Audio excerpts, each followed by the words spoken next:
Gandhi from Century 21 Action Plus Realty. Today I am joined by Carolyn Barrale from A Balanced Body Personal Training and Endurance Coaching. Carolyn, thank you for joining me. Thank you for having me. I appreciate your time this morning. What could you tell us about yourself to start off with? Well, I'm a resident of Manasquan, and I've been a personal trainer for about 12 years. I started out way back in the day as a massage therapist, and I had an office and a gym, and I segued into personal training from there. It was just, I found more passion in it, helping people and guiding people, and it just grew from there. Working mostly in home, traveling to people's homes, small spaces that I've rented out over the years.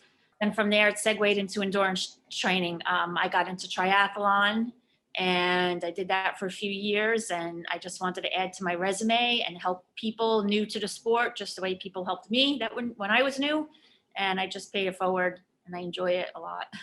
Excellent. So you told me you kind of have it all everywhere. You can do training out of someone's home.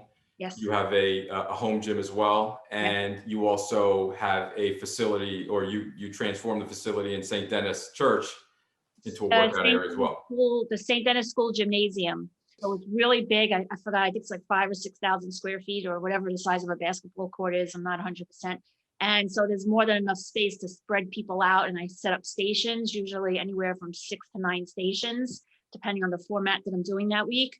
And either you can have your own station or buddy up with someone that you're comfortable being with. And we rotate around the stations. And it's, I keep everybody far apart. Social distancing is the key for that. Absolutely. So obviously you're putting your stations at least 6 feet apart. Mm-hmm. People are not on top of each other. Yeah. And when you train someone at their home, how are you keeping yourself and them safe? We wear a mask. I bring the hand sanitizer. I wipe down the weights, and I do that wherever I go, whether it's in my home space or St. Denis, or I go to people's homes. All the equipment is sanitized before and after every use. And of course, we wear a mask. If the client is not comfortable exercising in a mask in their home, that's their right to do so. I still wear my mask. But otherwise, it's the same protocol as just about everywhere else. Masks, hand sanitizer. And what is a typical client? Obviously, I can see in the back, there's Ironman, there's medals. Are all of your clients superior athletes? No. Tell us about your clients. No, the majority of my clients are mostly women and middle age. I want to say, well, I've had people in their 20s and I have people in their 60s. So it's a broad spectrum.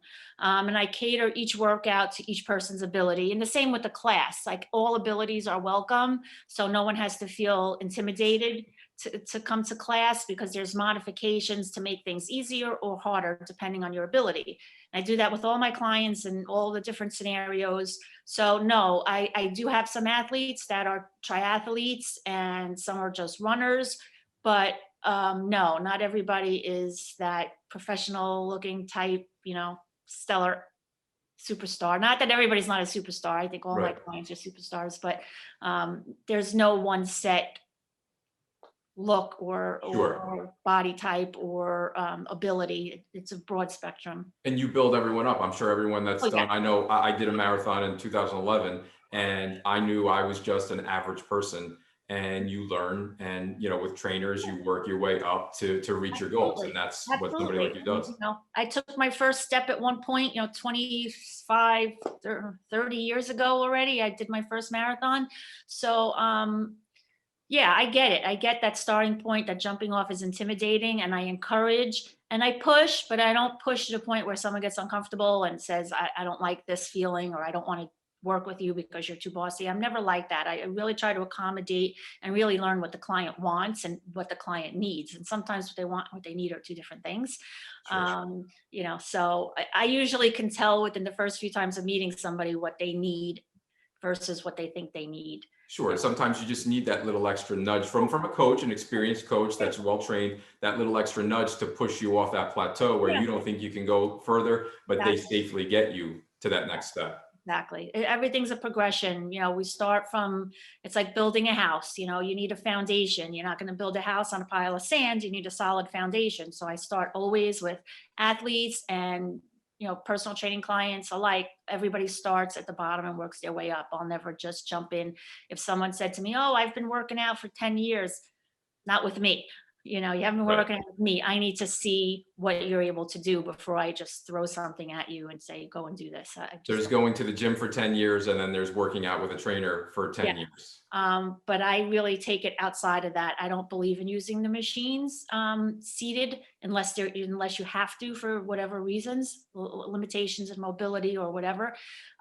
So I utilize free weights, cables, kettlebells, sandbags, all kinds of different equipment that can be used in different planes of motion, because our bodies don't work in just one forward plane of motion. We have side to side, we have rotation. So I incorporate all of that in every workout. And especially with the athletes that think they only have to go forward, don't realize how much stability they need from rotation, side to side movement, and unilateral movement. So I work a lot on that.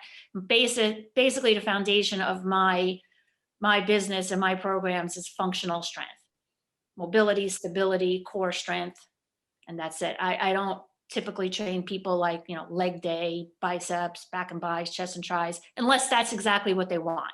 Beautiful. And let's talk about maybe the coaching a little bit. I know when I ran the marathon 10 years ago, I was, 36. I thought I was in great shape. I trained well.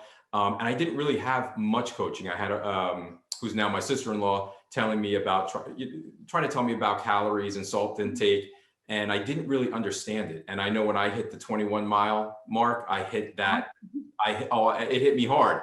And I very quickly learned about salt intake. And I wish I would have spoken to someone that really knew about this more, because I figured I knew it all, but unfortunately I didn't. What could you tell us about your coaching and how you help athletes like this? Well, I do educate the best of my ability as far as nutrition. I don't have a nutritionist certification. I just have my years of experience and lots of studying.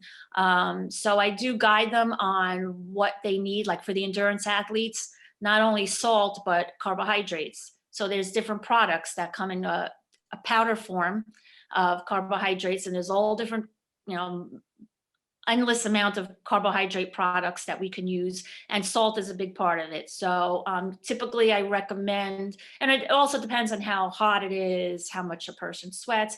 Typically I recommend a certain amount of salt every 15 minutes for long rides. Anything over an hour and a half, that's when you start needing to compensate with nutritional products. But anything under that, like if it were just a workout, we don't use any supplements. But for endurance athletes, we work on it, and it's something we work on in the off season, because you don't want to go out for your first 50-mile ride and experiment, and then you're in the middle of nowhere and you have to you have issues with the product in your belly. So you never want to try anything new on race day. So these are all things we experiment with, gels and goos and chewy things that we experiment with in the off season. So all my athletes now are in the base portion of their training plan. So there's an annual training plan that I utilize. There's an online platform that I plug in all the workouts to, and then every day they go and they see their calendar and they see the description of the workout. And depending on the technology they have, they can say they use a smartwatch or like a Garmin, let's say. It can upload what they did into the program, and I could see, well, listen, you were supposed to have your heart rate here and it went too high here or too low there. And I try to guide them on how to stay in the proper heart rate zones. Excellent. And that all, it all comes back to help on race day, obviously. And Yeah. Oh, absolutely. Absolutely. You're talking about, an Ironman, you want, a good portion of the year is just getting ready for the race. Half Ironman, maybe 6 months. So it's a long process to do it right. You can do it less, absolutely. But for people that are just starting out, yeah, it can be an overwhelming process. It's something that I enjoy. Like I said, I started out as a massage therapist, and I would work out, and then people came to me and asked me all these questions, and I just found just such a joy in helping people see the light bulb, go off in their head and be like, oh, I can do that. And oh, look, this changed. Oh, I can see a change. I feel a change. And it's not just temporary exercise or workout. It's a lifestyle. And I always implore that, it's a lifestyle. This is a commitment. You can't just do it for 6 weeks because you'll be right back where you started. Nobody's run their first mile until they run their first Yeah. mile. Yeah. So it's not something that you work. Some people may have been born great runners or Ironman athletes, but everyone else, you work up to it. Yeah. And I think people have the mental block that, well, I've never done it before, I can't do it, but you can do it. It's all about nutrition. It's all about training, and it's a commitment also. Yeah. Well, like my motto is, what your mind can conceive, you can achieve. And that's Absolutely. what it is. If you want something, you can do it, barring any major limitations, which more often than not you can get around. There are things to do. There are para athletes out there that are just, off the hook and make us, look bad because they're, Absolutely. having something, with the prosthetics, and they're blowing everybody else away. So there's no such thing as can't in my eyes. If you want to do it, you find a way to do it to the best of your ability. Yeah, and it's funny to say with the para athlete, when I was running, I was at around mile 22, I remember, in the marathon, and I actually got passed by a double amputee, and it was so motivational for me. Like, this guy is just, I mean, it's amazing, and it motivated me, Yeah. obviously, to stay with him and to cross the finish line. So like you said, I actually have a coach in real estate, and he told me this. He makes me keep the same thing in my pocket. Your quote there. So it really is amazing. So if people wanted to reach out to you, Carolyn, how could they get you? Well, first of all, you can visit my website. It's www.abalancedbodynj.net. On there will be my phone number, and also the links to my Facebook, which is A Balanced Body Personal Training and Coaching, and Instagram, A Balanced Body Training. So Carolyn, I appreciate you staying with me today. Everybody, please check her out. Again, she's at A Balanced Body Personal Training and Endurance Coaching, Carolyn Barrale out of Manasquan. And please give her a shot, reach out, and please use her expertise. But thank you Thank again. you so much, and thank you for having me. And I will definitely let everybody know how helpful you were and how you can help them. Thank you. I appreciate it. Have a good day. Thank you for. Thanks. Bye.